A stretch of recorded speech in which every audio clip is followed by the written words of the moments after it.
तो जैसा कि हमने पिछले पार्ट में देखा कैसे डांटे कांग जो कि एक टीचर होता है वो दुनिया के सबसे बड़े प्रिजन फॉगलैंड में आता है प्रिजनर्स को पढ़ाने। इसके बाद प्रिजनर्स के भड़कने पर गार्ड्स और प्रिजनर के बीच में लड़ाई हो जाती है। ये सब देखकर डांटे बेहोश हो जाता है। और अब आगे स्टार्टिंग होती है और हम एक कमरे को देखते हैं। वो कमरा काफ़ी टूटा फूटा होता है, जिसके बाद हम डांटे को देखते हैं जो कि बेहोश होता है। तभी डांटे को होश आता है और उसके सामने एक प्रिजनर होता है। डांटे उसे देखकर खड़ा होता है, जिस पे वो प्रिजनर भी पीछे मुड़ता है। हम देखते हैं ये वही प्रिजनर होता है जो कि हमने पिछले पार्ट की एंडिंग में देखा था। ये मास्क प्रिजनर होता है। तभी एक दूसरे को देखते हैं, जिसके बाद डांटे उठता है और कहता है तुम कौन हो।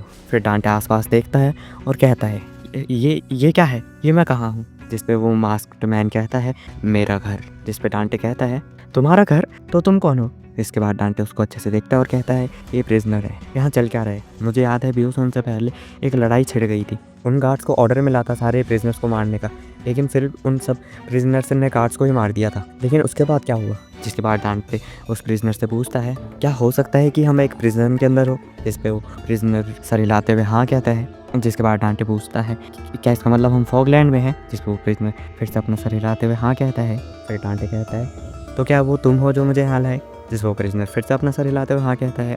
डांटे पूछता है लेकिन क्यों। जिस पे वो मास्क्ड मैन उसे वही स्वीट पोटैटो देता है और कहता है मुझे सिखाओ स्वीट पोटैटो कैसे उगाते हैं। ये सुनकर डांटे सोच रहा होता है मुझे लगा था इनके पास सही एडुकेशन नहीं है, लेकिन बात तो ये है इन्हें ये भी नहीं पता कि ह्यूमंस के जैसे बर्ताव कैसे करते हैं। डांटे गुस्सा होते हुए कहता है क्या तुम्हारा दिमाग खराब है, तुम मुझे इस प्रिजन में किडनैप करके ला गए बस इसलिए कि मैं तुम्हें स्वीट पोटैटो उगाना सिखा पाऊँ। ये सब समझ के डांटे सोच रहा होता है मैं खतरे में हूँ। वो एथिक्स वाला टीचर सही था, ये सारे लोग इंसान नहीं है, इन्होंने उन सब गार्ड को भी मार डाला था, ये मुझे भी मार देंगे। तभी डांटे उस प्रिजनर को देखता है और एक सेकंड ये बंदा पीछे क्या छिपा रहा है, क्या इसके उस हाथ में एक पिस्टल है या एक ब्लेड। जिसके बाद डांटे उस प्रिजनर पे झपट्टा मारता है और उसे धक्का मार के नीचे गिरा देता है। उसे नीचे गिराकर डांटे उसके ऊपर बैठ जाता है और उसका गला दबा रहा होता है और सोचता है ये बंदा बाकियों से कमज़ोर है, मैंने इस पर क्लास पे भी ध्यान नहीं दिया, मुझे बस इसके ऊपर ऐसे ही बैठे रहना होगा। जिसके बाद डांटे उसका वेपन लेने जाता है तो देखता है उस हाथ में उसका कोई वेपन नहीं होता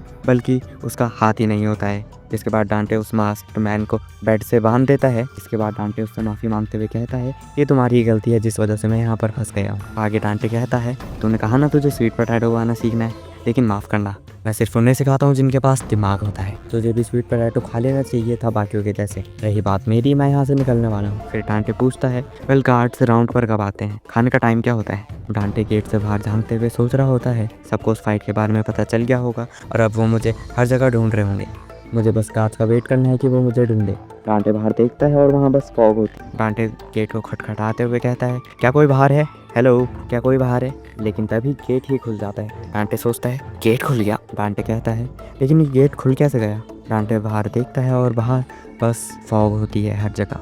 डांटे अपने आगे का नज़ारा देखता है, उसके आगे कई घर होते हैं, ये पूरा एक खंडर लग रहा होता है जिसके ऊपर फॉग बिछी होती है। डांटे ये सब देखकर ज़मीन पर गिर जाता है और कहता है ये कैसी जगह है, ये प्रिजन तो नहीं है, हो ही नहीं सकता, ये किस तरीके का प्रिजन होता है, तुम मुझे यहाँ लेकर क्यों आए, क्यों आखिर क्यों। लेकिन तभी वो मास्क्ड मैन डांटे के मुंह पर हाथ रखता है और उसे पीछे खींचता है और कहता है शांत रहो, तुम बहुत ज़ोर से बोलते हो, तुम यहाँ से बाहर नहीं जा सकते, तो शांति से अब यहीं रहो। डांटे कहता है तो मुझे कह रहा है कि मुझे यहाँ रहना होगा इस घटिया सी जगह में, मैं इस जगह में नहीं रहने वाला, मैं एक सभ्य नागरिक हूँ, मैं तुम सब जैसा नहीं हूँ, मैं तुम सब कीड़ों से बहुत अच्छा हूँ। लेकिन तभी हम देखते हैं वहाँ पर एक बहुत बड़ा मोटा होता है जिसे देखकर डांटे की फट जाती है और वो कहता है वेल मैं आपकी बात नहीं कर रहा था सर। तभी वो मास्क्ड मैन कहता है तू क्या देख रहा है मोटू। तभी वो मोटा डांटे पे पंच करता है और सीन शिफ्ट होता है। हम देखते हैं डांटे ज़मीन पर पड़ा होता है और वो ब्लीड कर रहा होता है। वो मास्क्ड मैन कहता है मैंने तुम्हें कहा था कि शांत रहो, ये तुम्हारी गलती है कि वो मोटा मेरे कपड़े ले गया। इस पर डांटे गुस्सा होते हुए कहता है तेरी दिक्कत क्या है, तू मुझे परेशानियों में क्यों डाल रहा है, तुझे ज़रूरत क्या थी उस मोटे से पंगा लेने की, तेरे पास तो दोनों हाथ भी नहीं है। तभी वो मास्क्ड मैन उठता है।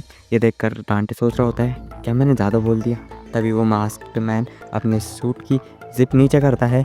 इसे देखकर डांटे की फट जाती है और वो कहता है ये तुम क्या कर रहे हो, अच्छा चलो मैं माफ़ी मांगता हूँ। तभी वो अपना सूट डांटे को दे देता है और कहता है इसे पहन लो। डांटे कंफ्यूज होता है लेकिन वो फिर भी सूट पहन लेता है। फिर वो कहता है लेकिन अगर मैं इसे पहनूंगा तो गार्ड को पता कैसे चलेगा कि मैं एक प्रिजनर नहीं हूँ। तभी वो मास्क्ड मैन कहता है तुम्हें ढूंढने कोई नहीं आ रहा, सोल्जर्स ने सबको मार दिया, तुम्हें बिल्कुल प्रिजनर्स के जैसे रहना होगा, तभी तुम यहाँ पर जी पाओगे। तो चलो अब खाने का टाइम हो गया।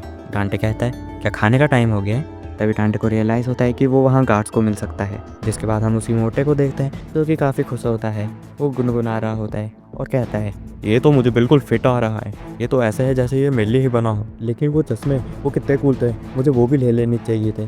तभी साइड से एक आवाज़ आती है, ओए तुझे ये कपड़े कहाँ से मिले? हम देखते हैं ये कुछ और लोग होते हैं जिनमें एक बहुत लंबा आदमी होता है। और अगर तुम्हें याद है तो ये उस क्लास में भी था जहाँ डांटे पढ़ा रहा था। ये मोटा उनके सामने झुकता है और कहता है मैं टोफू विलेज में था, वहाँ एक आदमी था जो इन्हें पहन रहा था, उसने ग्लासेस भी पहन रखे थे, वो यहाँ नया था शायद। जिस पे वो लंबा आदमी कहता है टोफू विलेज, ओह तो वो नया बंदा टोफू विलेज में है। जिसमें मोटा कहता है हाँ उस नए बंदे ने ये कूल आउटफिट पहनी थी तो मैंने उससे ये ले ली, ये अच्छी है ना, है ना? तभी वो लंबा आदमी एक लोहे की रॉड उस मोटे के सर पे घुसा देता है और उससे बार बार स्टैप करके मार डालता है। वो खड़ा होता है और कहता है अब मुझे पता है वो कहाँ है। वो बड़ी ही क्रीपी स्माइल देता है और कहता है ओ टीचर। और इसी के साथ हमारा ये एपिसोड खत्म हो जाता है। उम्मीद करता हूँ तुम्हें ये एपिसोड पसंद आया हो तो लाइक कर देना एंड सब्सक्राइब करना ताकि तुम आगे के पार्ट मिस ना करो और जैसे वो आए तुम उन्हें देख पाओ। मिलते हैं नेक्स्ट वीडियो में, तब तक के लिए सायोनारा।